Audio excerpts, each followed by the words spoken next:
For the past few years, I've been a collector of stories, mostly a collector of stories about faith or belief, or the lack of belief.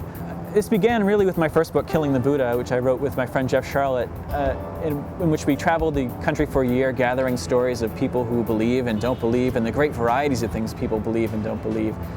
And I followed that up with going back to my own family history and collecting the stories that I heard growing up about my father's life as a Catholic priest and how he met my mother, the Catholic nun, and what happened after that.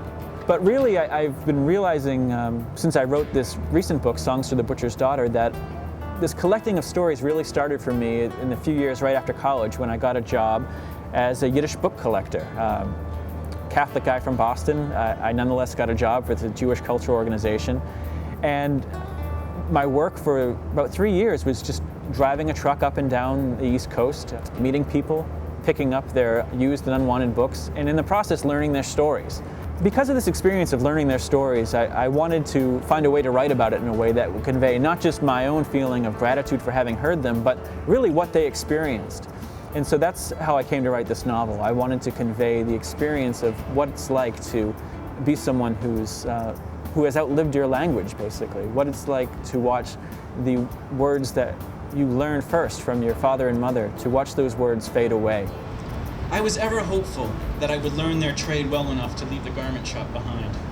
When it came time to write this book, the book that I always knew I wanted to write about Yiddish, I had to decide how to do it. Did I want to write a nonfiction book about my experiences as a Catholic learning Yiddish? Or did I want to find a way to get inside of the story, to present not just my own interest in the language and the literature and the people who made it, but a way of showing the power of it, what it really meant to me. And so fiction was the natural choice. It just let me get inside the life of a particular person, Itzik Malpish, my character, my last Yiddish poet in America. And it let me tell the history of the 20th century as he experienced it through his eyes, and not just my own nonfiction interpretation of the life of an actual living poet. In the beginning, I received no pay for my time among the typesetters, content to watch them transform text into freshly minted lead slugs. To me, it's a heartbreaking story, but it's also one that's hopeful in a way, that we can, as important as language is to us, that we can transcend it somehow. We can find new ways of communicating with each other, even as we lament the loss of the ways we've known.